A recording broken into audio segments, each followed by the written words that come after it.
Bahkan di tahun 2025 pun sudah ada hampir 10 sungai juga akan segera dilakukan. Pengelolaan atau keuangan drainase itu kita akan membuat prioritas, skala prioritas. Jadi berdasarkan itu kita bisa.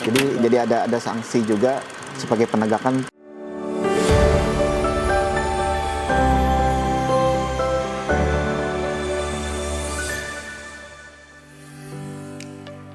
Pembangunan dan pemeliharaan infrastruktur drainase perkotaan membutuhkan biaya besar. Tidak hanya untuk pembangunan awal, tetapi juga untuk pemeliharaan jangka panjang. Pertanyaannya adalah, dari mana dana untuk pelaksanaan Perda Pengelolaan Sistem Drainase Perkotaan di Banjarbaru ini berasal? Saat ini kita dalam 3 tahun terakhir, APBD kita memang fokus untuk melakukan penanganan dan pencegahan banjir.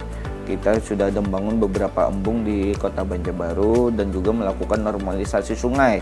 Bahkan di tahun 2025 pun sudah ada hampir 10 sungai juga akan segera dilakukan normalisasi. Nah, saat ini teman-teman yang baik itu masyarakat kita, harapan kita drainase ini semuanya terconnecting. Jadi jalur masuk air dan jalur penampungan air itu ada di rumah masing-masing. Bahkan kan di dalam Perda yang saat ini dibahas juga penyelenggaraan permukiman dan pemukiman itu resapan air juga hendaknya ada di dalam tiap perumahan.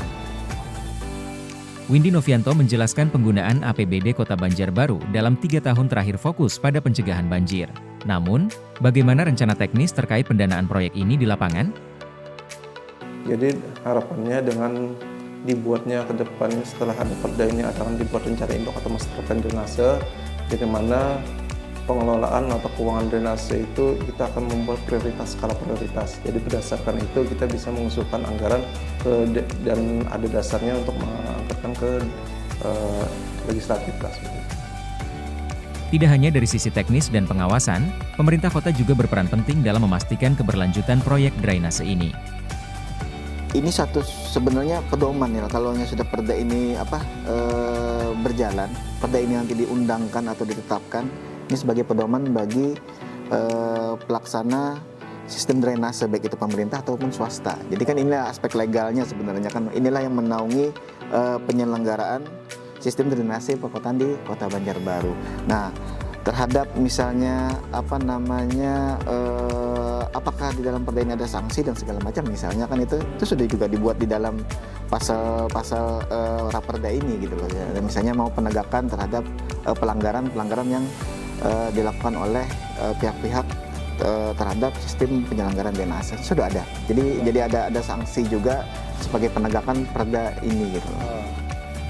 Pendanaan yang tepat dan terencana menjadi fondasi dari keberhasilan Perda Pengelolaan Sistem Drainase Perkotaan. Dengan dukungan dari anggaran daerah, pemerintah kota, dan kemungkinan kerjasama dengan sektor swasta, Banjarbaru kini memiliki peluang besar untuk membangun sistem drainase yang lebih baik dan berkelanjutan. Ini adalah langkah penting menuju kota yang bebas banjir dan lebih nyaman untuk ditinggali.